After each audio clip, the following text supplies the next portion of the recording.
स्वागत है आपका सिनेस्पिक्स में और मैं हूं दिव्यांशी। पंड्या स्टोर में अमरीश नताशा को बताता है कि ईशा अपनी मर्जी से घर छोड़ गई है और वापस नहीं लौट सकती है। वह उसे वापस लौटने के लिए कहता है और सोचता है कि उसने उसकी छवि को नष्ट करने से पहले क्यों नहीं सोचा। ईशा का कहना है कि जब वह एक वैध मॉडलिंग प्रतियोगिता में शामिल हुई तो वह उसकी रूढ़िवादिता के कारण घर से भाग गई थी। अमरीश का मानना है कि यह प्रतिबंधित है क्योंकि उनकी गृहिणियां इतने छोटे कपड़े नहीं पहन सकती। ईशा ने अमरीश को बधाई देते हुए दावा किया कि वह हारी और असफल रही है क्योंकि उसे परिवार का कोई समर्थन नहीं मिला।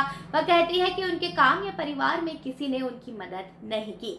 सुमन चीकू को सुनने के लिए प्रोत्साहित करती है लेकिन वह इनकार कर देता है, इसलिए सुमन उससे कहती है कि वह नताशा के परिवार के साथ हस्तक्षेप ना करे। वह उसे उदाहरण देती है और उसके परिवार में 4 बहुएं हैं और कोई हस्तक्षेप नहीं करता है। सुमन मिठू से उसके लिए चाय बनाने के लिए कहती है क्योंकि उसे सिर दर्द हो रहा है, लेकिन चीकू उसे अनदेखा कर देता है।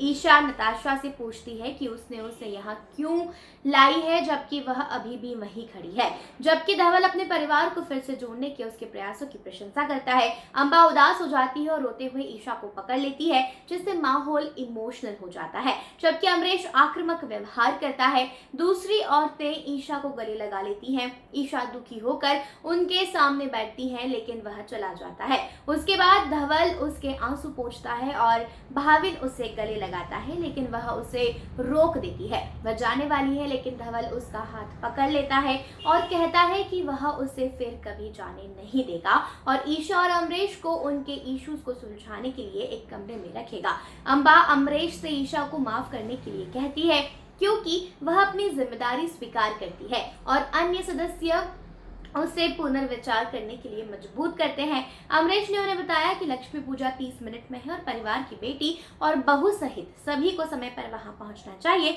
जब अमरीश ने ईशा को अपने साथ रहने दिया तो सभी खुश होते हैं और ईशा अपने अधिकारों की रक्षा के लिए नताशा को थैंक्स करती है। अंबा और दूसरे लोग ईशा को गले लगाते हैं जबकि नताशा भावुक होकर खड़ी रहती है। जिसके बाद हर कोई तैयार हो जाता है और धवल नताशा के साथ फ्लर्ट करना शुरू करता है, जो झिझकती है और धवल उसका मेकअप करता है। जैसे ही नताशा ने उसके फैसले का विरोध किया, अमरीश को अपनी अशिष्टता याद आ गई। वह सोचता है कि नताशा के व्यवहार ने परिवार में सभी को अपना दृष्टिकोण व्यक्त करने पर मजबूर कर दिया है, जिससे अमरीश आहत होता है और वह नताशा को धवल से अलग करना चाहता है।